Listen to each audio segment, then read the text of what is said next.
Salutations, chevalier! Entre deux épisodes des Petits Troufions de seconde zone, nous avons décidé de vous proposer un format qui, comme disent nos voisins d'Outre-Rhin, fait toujours fureur. Nous allons réaliser un top 10 des meilleurs chevaliers d'or, car c'est un sujet important pour la communauté. Je suis accompagné pour commenter ce top du gracieux et légendaire Aéros du Sagittaire. Bonjour à tous. Aéros, comme dirait Aldébaran, je suis vachement content de te voir. Moi aussi, ça fait un bout de temps qu'on s'est pas vu. Notre dernière conversation était quelque peu agitée et je voulais qu'on se fasse cette soirée pour écarter tout malentendu. T'as quand même envoyé quelqu'un me buter. Oh, tout de suite les grands mots. Tu m'as fait une belle réputation aussi. Ouais, les rumeurs, tu sais, il y a toujours un fond de vrai. Et puis Athéna... Moi en tout cas, je ne t'en veux plus, sans rancune. Ouais, faut pardonner. Alors, pour ce top, Aéros, peux-tu nous dire pourquoi c'est un top 10 alors que les plus attentifs ont remarqué que nous sommes 12 chevaliers? Même 13 si on compte le petit baigneur. Oui, mais il y a 12 armures. T'as une façon très personnelle de gérer les conflits. Le top! Ah oui. Nous avons décidé de nous exclure du classement Mister Crampopo et moi-même, parce que notre temps de présence dans le show ne rentrait pas dans les clous. Et c'est moi qui est le plus gros. Moi le rikiki. Ça ne nous semblait pas équitable. On aurait presque dit une élection présidentielle en France.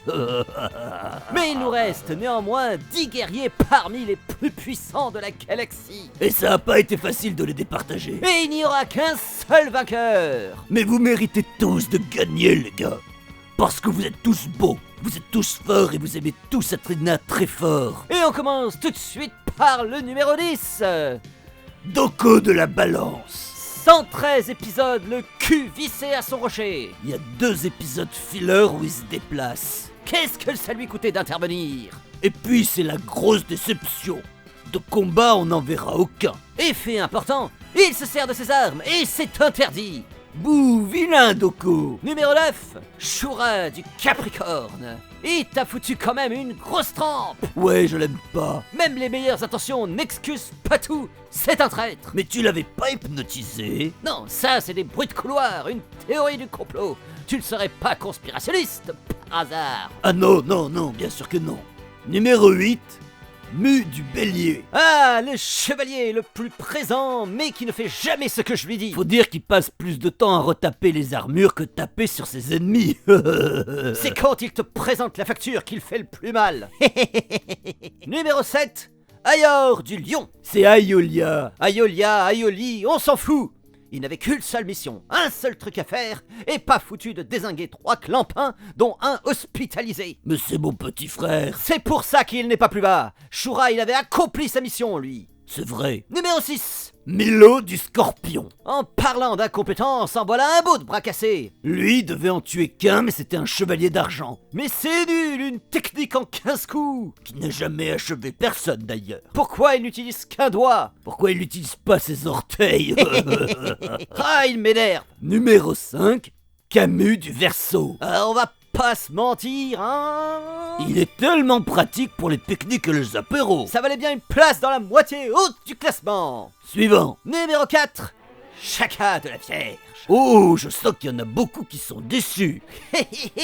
Échoué au pied du podium. L'homme le plus proche de Dieu. Mais de quel dieu parle-t-on? Zeus, Athéna, Toutatis, Bouddha? Le Bouddha, c'est un prophète. On s'en fout, là il est rose. Aioros.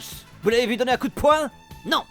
Lui, ce qu'il aime, c'est priver les gens de leur sens, sans les tuer, et agiter sa breloque en guise de gris-gris. Il a quand même failli vous avoir avec les 2 autres. C'est bien pour ça qu'il arrive à cette place, car on a été obligé de s'y mettre à 3 et de tricher un peu pour le vaincre. C'est dire le niveau de puissance. C'est dire si c'est lui le plus puissant. Mais nous ne récompensons pas le plus puissant, mais le meilleur chevalier, et sans attendre. Le numéro 3, le mal-aimé, le redouté, le cynique, le nietzschéen, masque de mort du cancer. Celui qui fait le sale boulot. C'est l'exécuteur des basses œuvres. Il tue jusqu'aux dieux. Et méritait bien ce vibrant hommage. Après le pragmatisme, passons à la force brute, car voici... Numéro 2, Aldébaran du Taureau. Est-ce qu'il y a besoin d'argumenter? Je crois pas. Il sèche tous les chevaliers de bronze en un seul coup. Mais sa force n'a d'égal que sa générosité vu qu'il les laisse passer. Et le chevalier que vous attendiez tous.